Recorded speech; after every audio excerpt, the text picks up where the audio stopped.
Assalamualaikum warahmatullahi wabarakatuh. LJ News kembali hadir di hadapan pemirsa dengan beragam informasi menarik seputar mata kuliah teknik reportase dan investigasi berita. Bersama saya Saidatul Mardia, inilah berita selengkapnya. Tepat pada hari Selasa tanggal 22 Oktober 2024 telah berlangsung kegiatan belajar mengajar mata kuliah teknik reportase dan investigasi berita yang diampu langsung oleh Bapak Dr. Adi Kusuma di lantai 3 ruang 1 KPIB Win Sultan Maulana Hasanuddin Banten, dimulai dari pukul 16 hingga 17.30 waktu Indonesia Barat.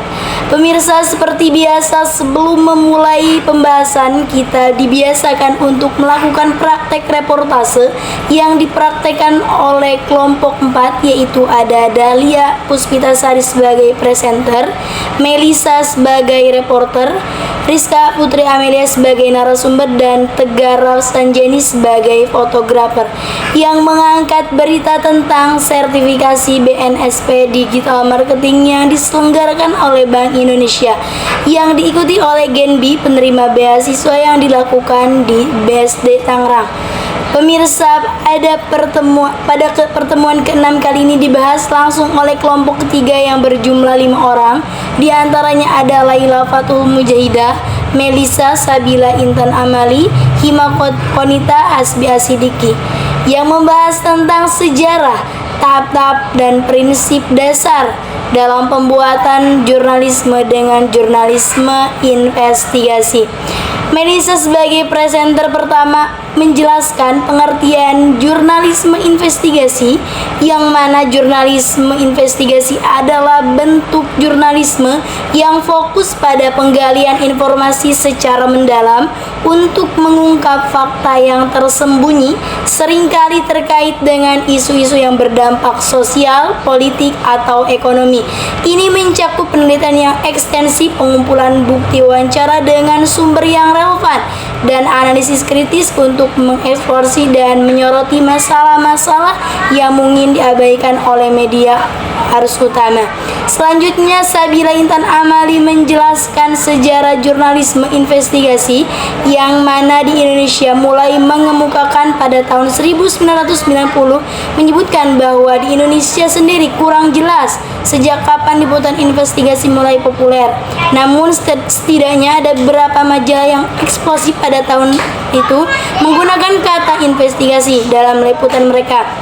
Memasuki Orde Baru, kehidupan pers mengalami perubahan yang sangat drastis, yang mana pengaruh 3 dekade kekuasaan Orde merefleksikan kehidupan pers di Indonesia.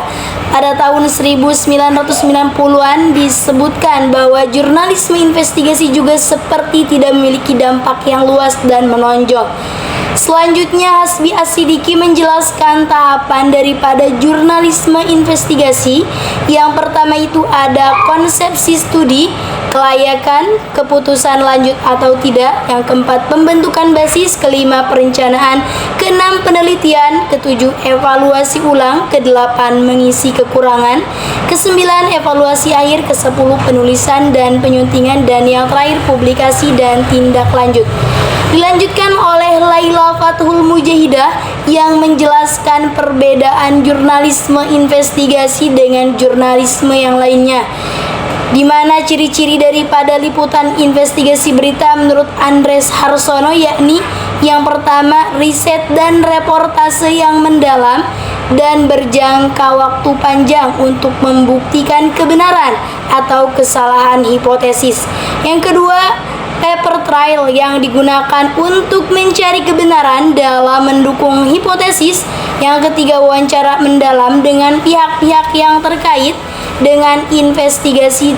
Dan yang keempat, pemakaian metode penyelidikan polisi dan peralatan anti kriminalitas. Dalam hal ini termasuk melakukan metode penyamaran serta memakai kamera tersembunyi.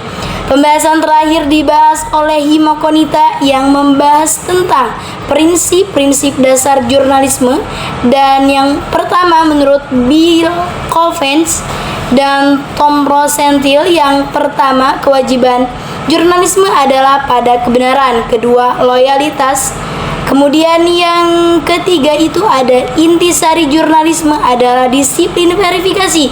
Yang keempat, praktisi jurnalisme harus menjaga independensi sumber berita. Yang kelima, jurnalisme harus menjadi pemantau kekuasaan. Yang keenam, jurnalisme harus menyediakan forum kritik, saran, dan komentar untuk dukungan masyarakat. Dan yang ketujuh, jurnalisme harus membuat berita yang penting, menarik, dan relevan.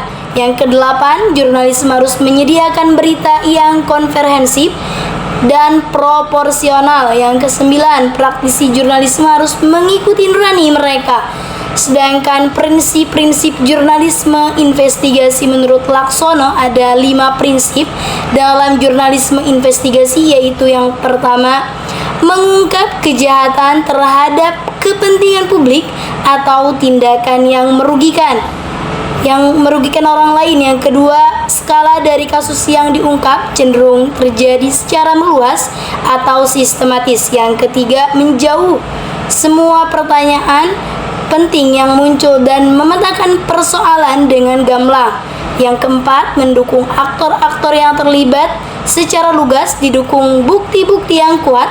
Yang kelima, publik bisa memahami kompleksitas masalah yang dilaporkan dan bisa membuat keputusan atau perubahan berdasarkan laporan. Baiklah pemirsa, berita tadi menutup perjumpaan kali ini. Saya Saidatul Mardiah bersama kru pamit undur diri. Wassalamualaikum warahmatullahi wabarakatuh. Sampai jumpa.